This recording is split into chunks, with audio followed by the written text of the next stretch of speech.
Asante ndugu Speaker. Senator Boni. Thank you, Mr. Speaker. Mr. Speaker, taking over from where the Senator of Kisii has left, I want to remind colleagues that this is our baby.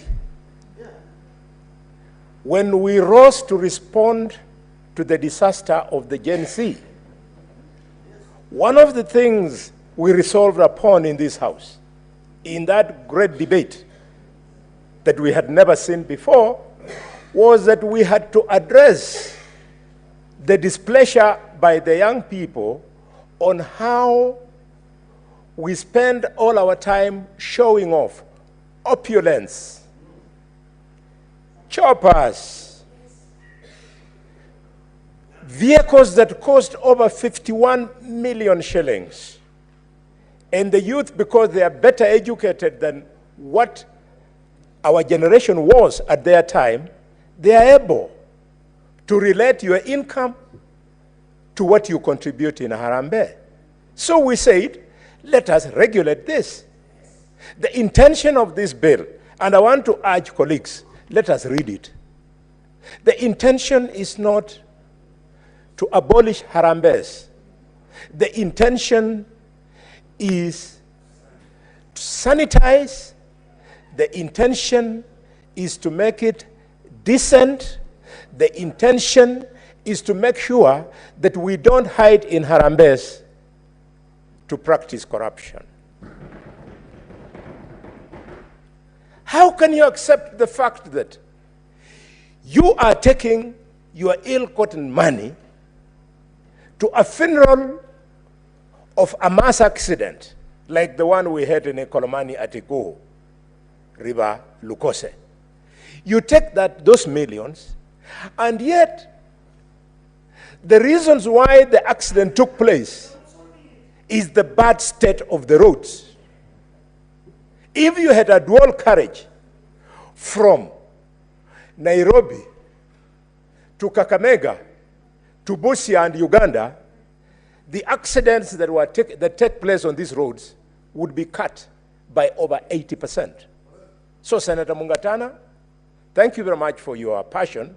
But the point is, don't give us money which you have stolen, which would have fixed the roads, and those bad roads have caused us to die. Don't bring us that money. Allow the police to come after you so that you can be brought to order. What is your point of order, Senator Mungatana? Did you?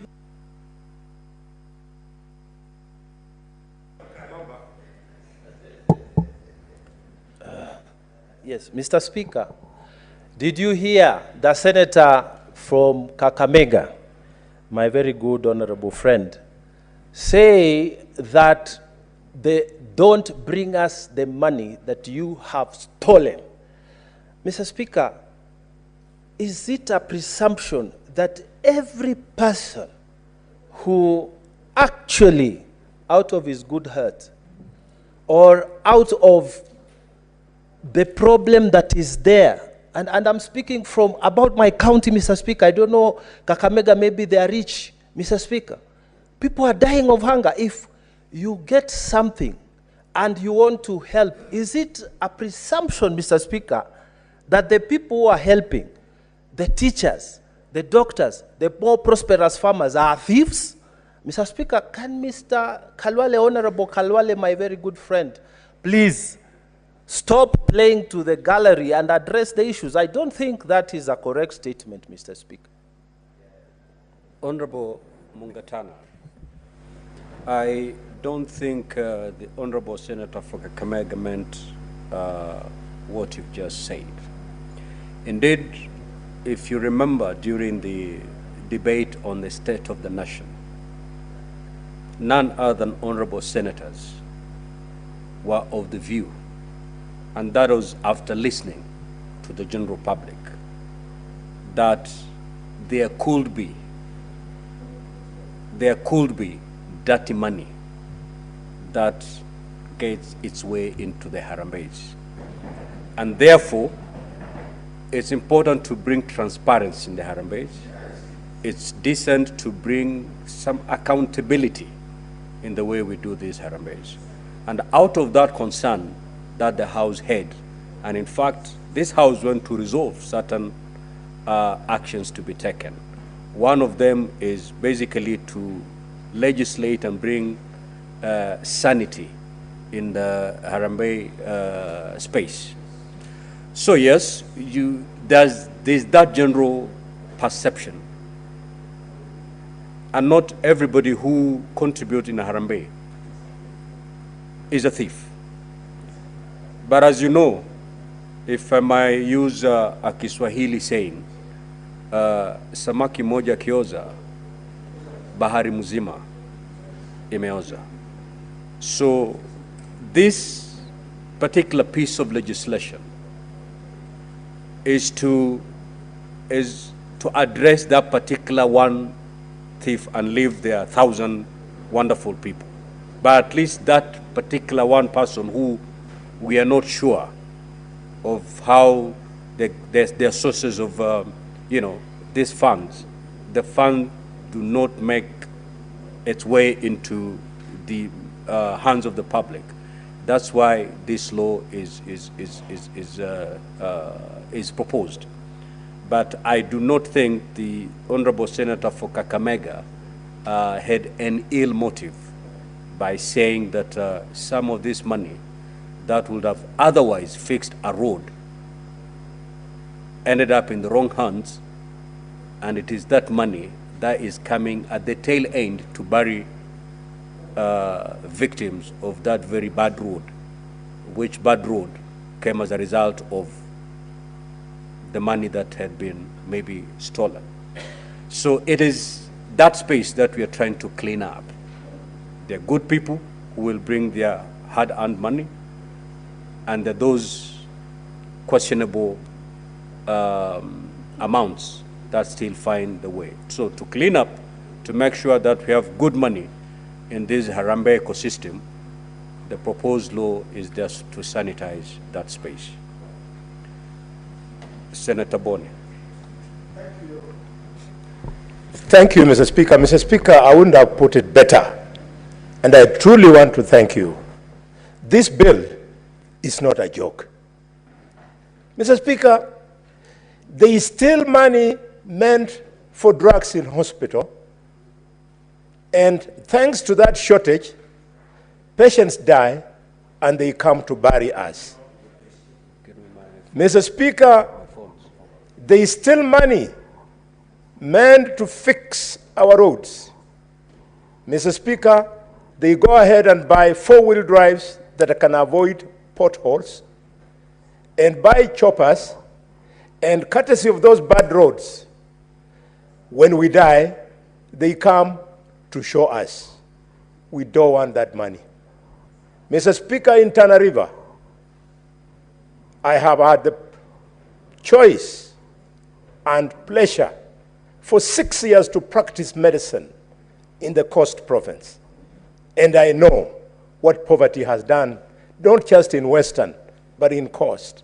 So, Mr. Speaker, there is still money meant to improve the productivity of the lands in Coast so that they allow the people of Tana River to come to them through Harambees begging for food. Mr. Speaker, through this law, we don't want that kind of money.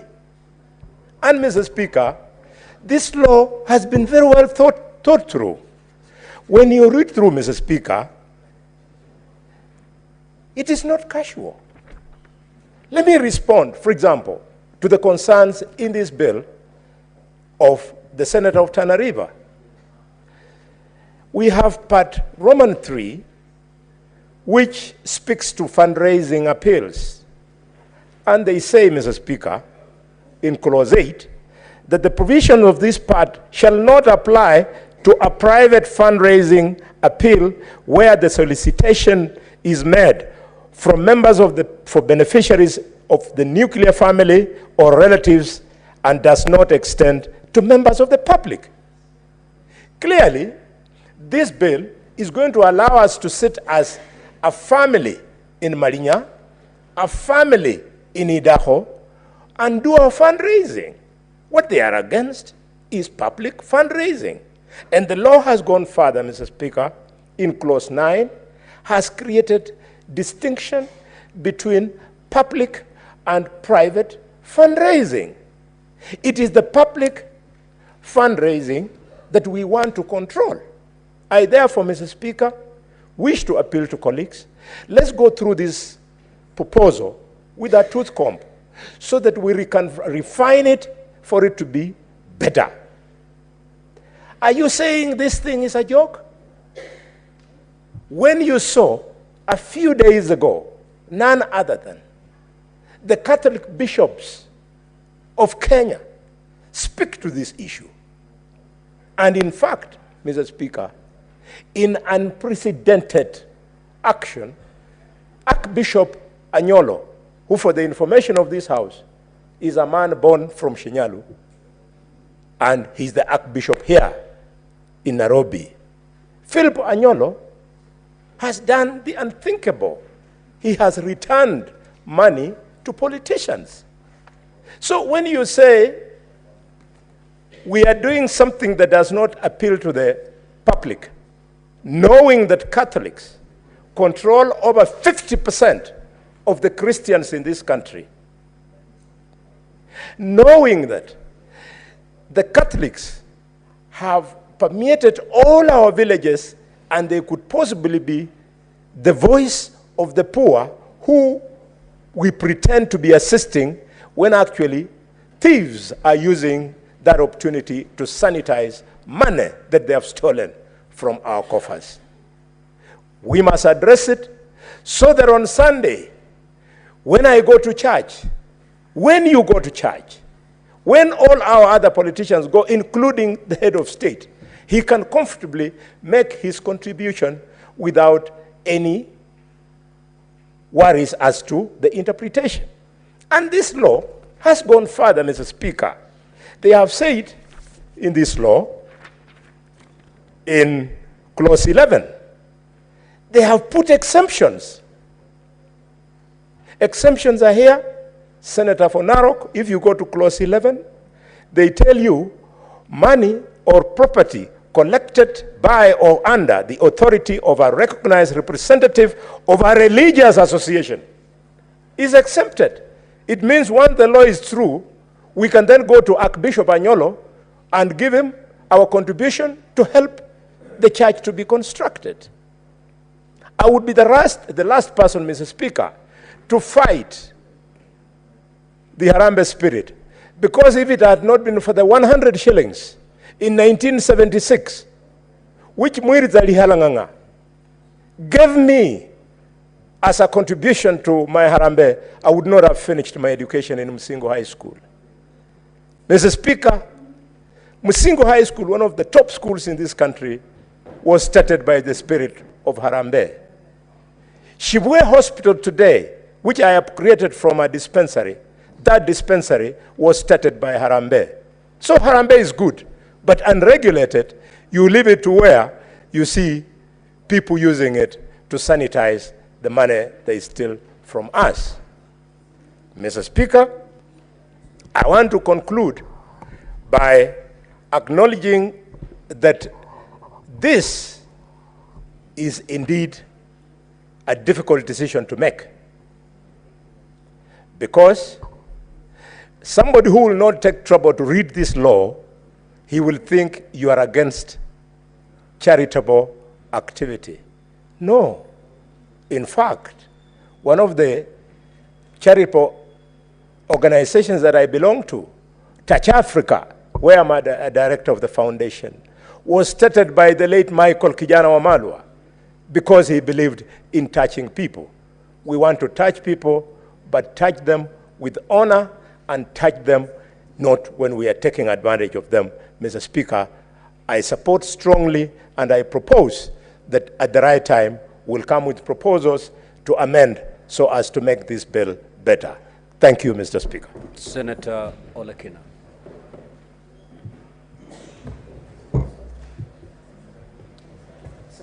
Mr. Speaker, let me begin by saying that I have no beef with people coming together to be able to help one individual improve their status of living. Mr. Speaker, I grew up in a society where we encourage a lot of the Harambe movement. But I believe that the pace which we are taking now, Mr. Speaker, to be able to regulate fundraisings is completely ill-advised. And I say so, Mr. Speaker, because I've taken some time to read through this fundraising bill. And I do not support the proposals which are being made in this bill. Mr. Speaker, we are a society, a country, which now we should be working hard to ensure that every citizen has got access to free health care. We should be working so hard, Mr. Speaker, to ensure that every student, every young kid born from the Bundus of Narok or from the other Bundus of Lake Turkana are able to get access to quality and free education as well as healthcare. Mr. Speaker, what we are doing now by regulating this kind of fundraising is by making sure that we are condemning this generation into poverty. Mr. Speaker, I completely detest that approach. I've sat down there listening to the Chief Whip talking about when he went to school, that he could not have finished school without Harambe. That is very true to all of us. But are we going to stagnate and stay there for the rest of our generation? Or are we going to do things differently? Earlier on, in the morning session, Mr. Speaker, we had the Cabinet Secretary of Housing, Lands and Housing.